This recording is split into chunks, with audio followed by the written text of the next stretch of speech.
Welcome back to the deep dive. Usually when we sit down on this desk, I have a stack of articles that are, I don't know, a bit of a mixed bag. I think some tech news, a bit of history, maybe a productivity hack. We look for the highlight reel.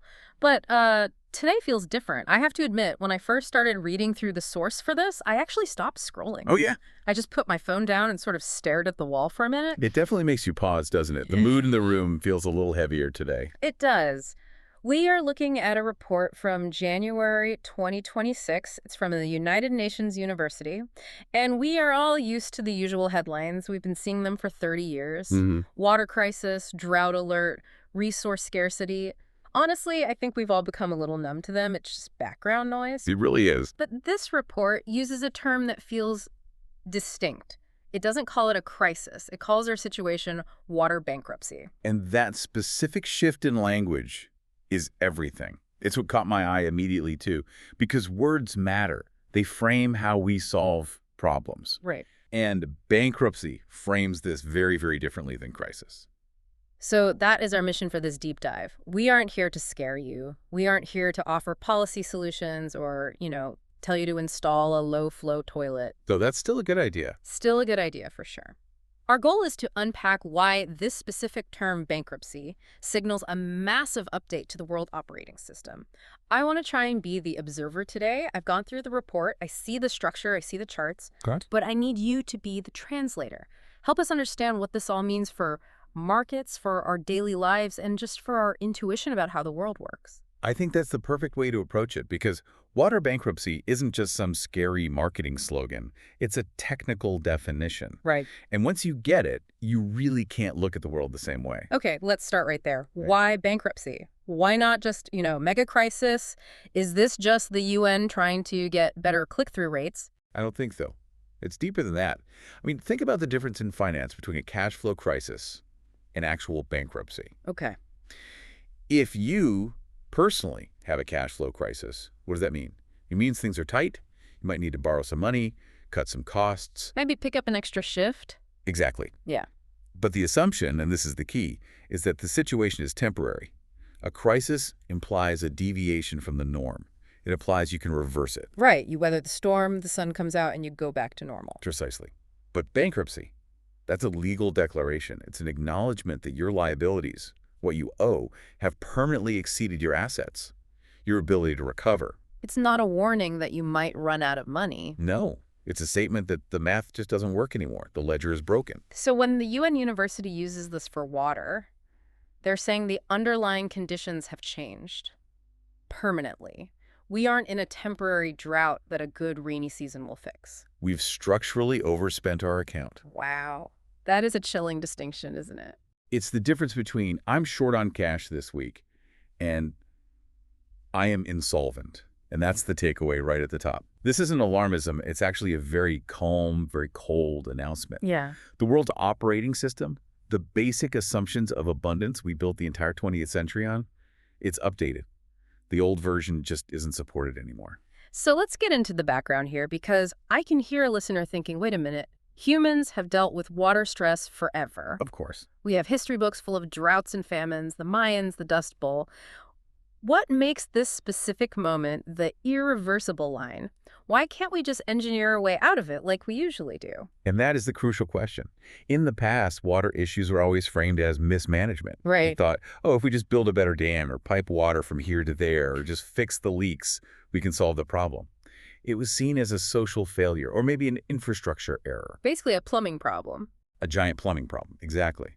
But the report defines this new equation. It states that the rate of our consumption has permanently surpassed the rate of natural recovery.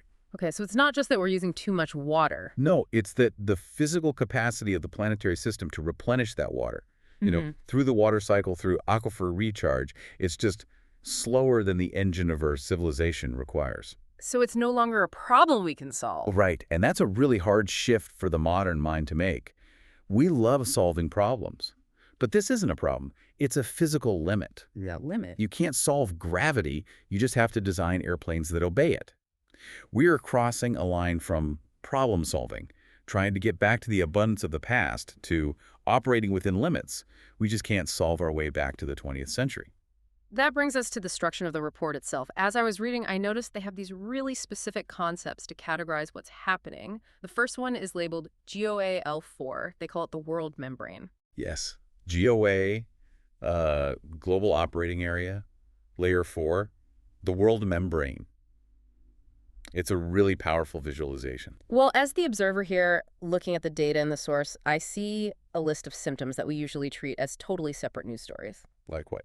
You've got urban expansion in places like Kabul or Mexico City causing the ground to physically sink.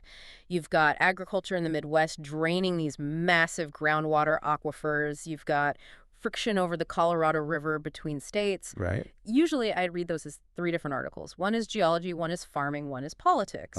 That's how we've always treated them, local news. But if we put on the translator hat, we see the connection.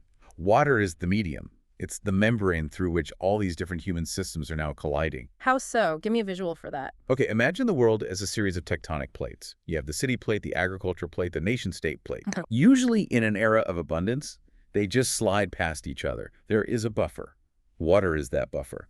As that layer thins out, as we hit bankruptcy, those plates start to grind against each other. So the friction in Mexico City and the friction on the Colorado River are actually the same phenomenon. They are the same structural tension.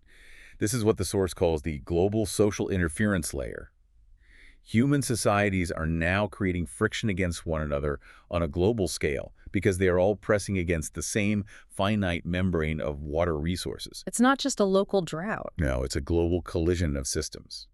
That is a fascinating way to visualize it. It stops being about rain and starts being about pressure, which I guess leads us to the deeper layer the report talks about, GOA-5. Right. Planetary Constraints. This is where we go deeper. If L4 is the collision, the symptoms we see on the surface, then L5 is the cause. And it's a philosophical shift as much as a physical one. The report asks a question that really stuck with me. It says, what if this isn't a failure, but a system constraint? And that is the central question. If you treat a constraint like a failure, you waste all your energy trying to fix it. You scream at the wall for being solid. So you fire the politicians, subsidize the pump. Exactly. Yeah. But if you accept it as a system constraint, your behavior has to change. You stop asking, how do we get more water to keep expanding? And you start asking, how do we design a civilization that fits inside this box? It sounds like we are moving from an era of expansion to an era of what? Containment. Of design under constraints. It's a total flip. And this is where the discussion on technology gets really interesting, especially AI. Oh, right. Because the immediate instinct is always, can't AI save us? Of course. Can't we just invent a desalination bot or use algorithms to find more water? The source material actually has a very specific warning about this in Chapter 6. It does, and it's a critical reality check. The report clarifies that AI creates visibility, not water. AI is a sensor. It's not a generator. So AI can tell us exactly how broke we are, but it can't print more currency. That's a perfect way to put it. If we use AI just to optimize our current wasteful systems, basically using tech to scrape the very bottom of the barrel more efficiently, we are just delaying the inevitable break. And making it worse. Much worse.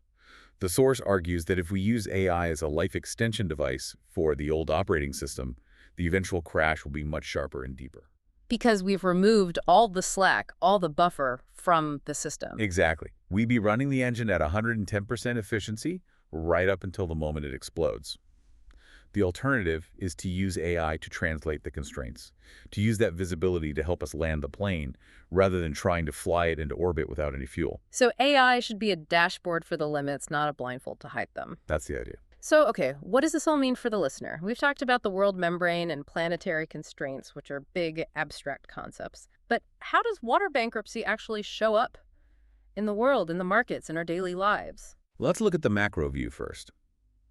For cities and for nations, we are moving from an era of expansion to an era of maintenance and contraction. Maintenance and contraction, that's not exactly a sexy campaign slogan. No, it's not. Politicians love to cut ribbons on new developments. They hate cutting ribbons on managed retreat or infrastructure repair. Right. But that is the shift. You're going to see water becoming a primary driver for migration. We often hear about political refugees, but if you look closer at the root causes, many of those conflicts start because the wells ran dry. That's the L4 friction disguised as politics. Exactly. It reminds me of that old saying. Whiskey is for drinking, water is for fighting. And that fight is moving from the barroom to the boardroom, which brings us to the markets. Right. How does the economy react to bankruptcy? Well, markets are ruthless logic machines. They don't solve constraints. They price them in. What does that look like practically? It means water moves from being a public good, something we assume is free or cheap, to a priced asset. We're going to see the cost of water embedded in everything. Real estate prices will start to reflect water security. Agricultural futures will swing wildly based on aquifer levels. So sustainability isn't just a nice little tab on a corporate website anymore. No. In the old OS, sustainability was PR. It was a nice to have. In the new OS, sustainability is a hard, cold constraint for investment. So if a company's business model assumes infinite, cheap water. That company is technically insolvent. The market just hasn't fully realized it yet, but that repricing is coming. And for the individual, for the person listening to this on their commute, I assume my water bill goes up, but is that it? This is where the shift is quietest, but maybe the most profound. It's a shift from assuming availability to worrying about stability of access. Stability of access. Yeah. Unpack that a bit. Where most of us in the developed world, we just assume the tap turns on. We assume the grocery store has vegetables. It is availability. The shift to stability means we start making choices based on risk. You might choose a place to live, not because it has the best view, but because it has a secure municipal water supply. You might see food prices rise permanently, not because of inflation, but because the water needed to grow, that food has become a luxury good. It's the quiet shift the source talks about. Exactly. The report emphasizes this. It's not a Hollywood disaster movie with a giant tidal wave. It's your rent going up. It's your utility bill doubling. It's certain fruits disappearing from the shelves or becoming incredibly expensive. Right. The break comes later, but it cuts deeper because we don't notice the water slowly becoming this managed object instead of a given.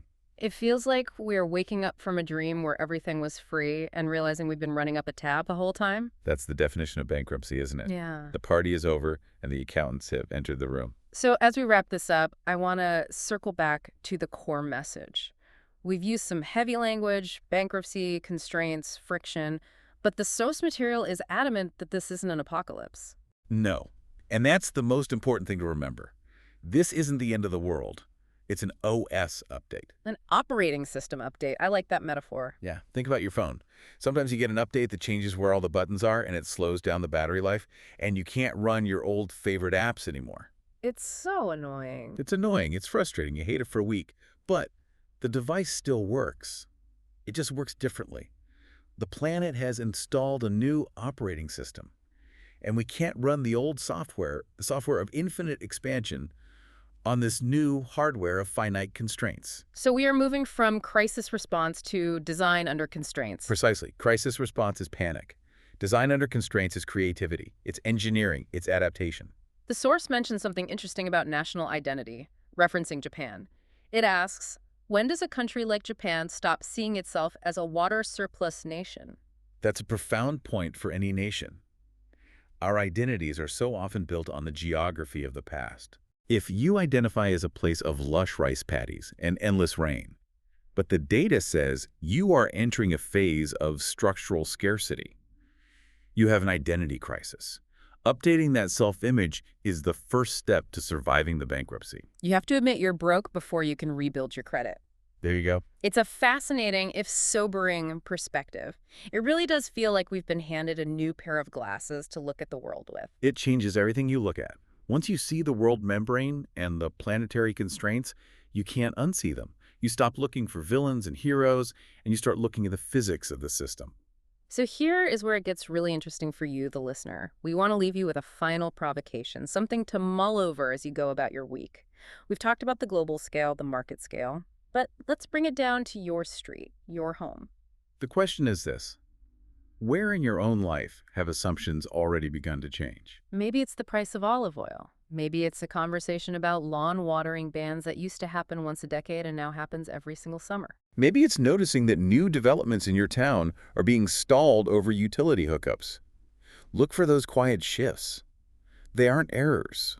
They're the new operating system loading. A huge thank you for helping us translate this massive topic today. My pleasure. It's a heavy one, but better to see it clearly than to drive blind. Absolutely. And to our listeners, keep your eyes open. The world is changing, and the best way to navigate it is to understand the rules of the new phase. Thanks for listening to this deep dive. We'll catch you on the next one.